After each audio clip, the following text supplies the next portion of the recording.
it could start the idea of DLC for films, where the better version, quote unquote, of the movie, whether it is truly good or not, is literally held hostage by the studio or the filmmaker. That is something I'm incredibly disturbed by. And both Netflix and Zack Snyder should be ashamed of themselves for manipulating viewers and fans to create controversy, a stunt that shouldn't exist. We're going to go ahead and we're going to move on to the final part of this particular show. And I wanted to talk about the Snydercut, the big lie of the Snydercut. You know, I wanted to do a separate segment from my Rebel Moon review because I don't really want to talk about the quality of the film, though it is an atrocious movie, but that's neither here nor there. It's more about the cut of the movie that's currently available right now, and the Snyder cut of this film that has been advertised before this movie even released.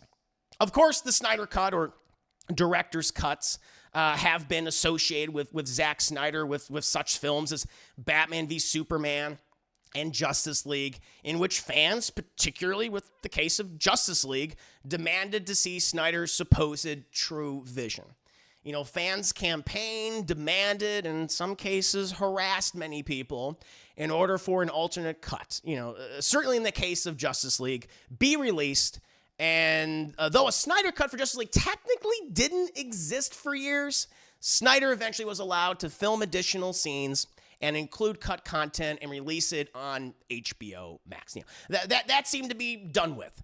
And Snyder moved on to Netflix to make movies like Army of the Dead and, again, most recently, Rebel Moon Part 1.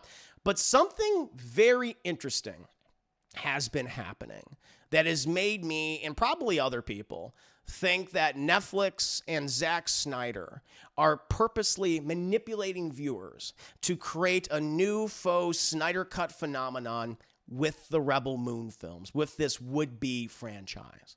Long before the release of Rebel Moon Part 1, Snyder and Netflix have been promoting a new cut of the movie that is supposedly the better version and even a completely different movie in itself.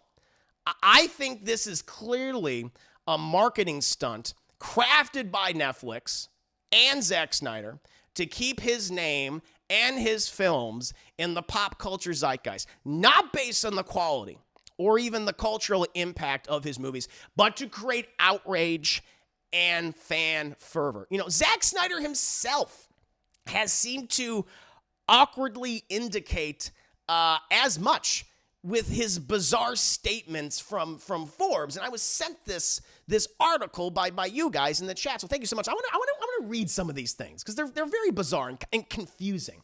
And this is Zack Snyder. In this case, I almost think the director's cut of Rebel Moon is an alternative reality version. What does that even mean? You're saying it's a completely different movie? Like, that in itself is like alternate reality. So it's like, is like the opposite of it completely? Like, that doesn't make any sense. He goes on to say, it's not an extended cut of this movie. What? Isn't that what a director's cut is? It's almost like a different movie. The reason for that is that it's such a philosophical thing to shoot a director's cut of a movie before you finish this version. Everything he just said right there contradicts itself when we get to the next sentence. Nothing is making sense at this point.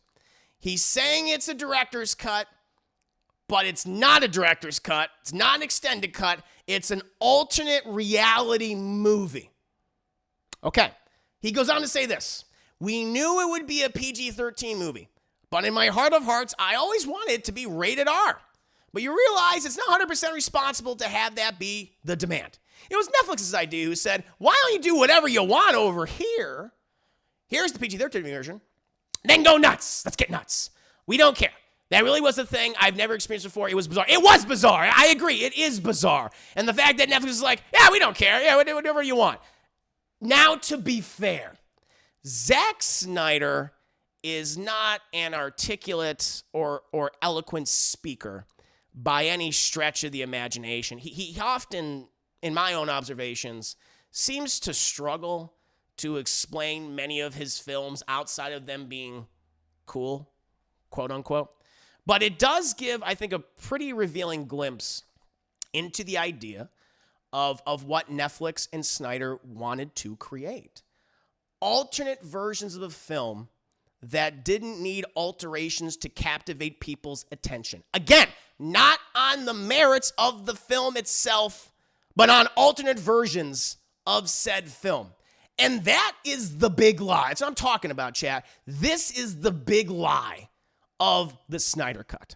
This is the faux controversy. There is no reason as to why the full 3-hour R-rated version of the movie isn't on Netflix right now. It does not have a large theatrical release outside of like several American cities with very limited showings, very limited showtimes.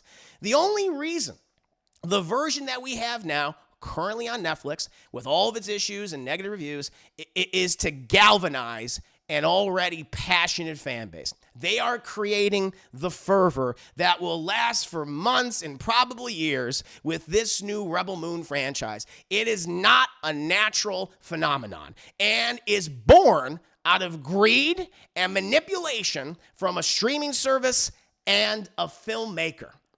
It has the potential, in my opinion, to create a very damaging trend that could negatively impact the filmmaking process and the release of movies going forward. I believe it was Deadpool in the chat, and probably several other people. I want to give you guys credit, who said only a few days ago, it could start the idea of DLC for films, where the better version, quote unquote, of the movie, whether it is truly good or not, is literally held hostage by the studio or the filmmaker.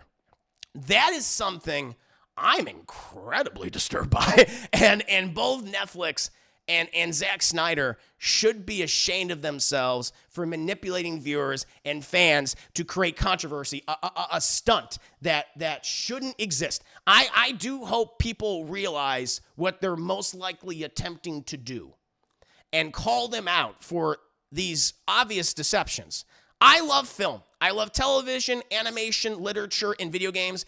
And though things like this are very concerning, obviously, they can never manipulate my love for these mediums. I'm just worried that it's going to affect how they're made and how they're distributed.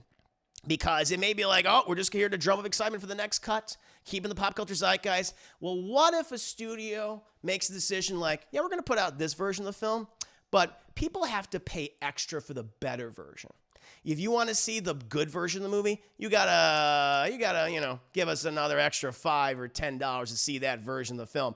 I think this has the potential to create a horrible precedent. And I just want people to be aware of this, to get wise to it, and to call it out, to mock it, to make fun of it for what it is, because it has the potential to be something particularly very nasty. And in this space of we're seeing all of these big studios and their big films fail right now. Not to say there hasn't been successes this year. There absolutely have been critical successes and commercial successes, but in this constantly just technologically changing space of filmmaking and streaming and how we're consuming media, I think something like that could happen. The idea of a studio holding back on this to create controversy, but even worse, to charge you even more for a better version of the movie you should have gotten from the beginning. And that's very concerning. So I just wanted to highlight, this is a separate video. I wanted to highlight this, that what is the big lie of the Snyder Cut and what it could possibly evolve into. Although, I don't know, maybe I'm being hyperbolic. Maybe there's a lot of truth to what I'm saying. I just want to put it out there and have a discussion about it because it is very weird.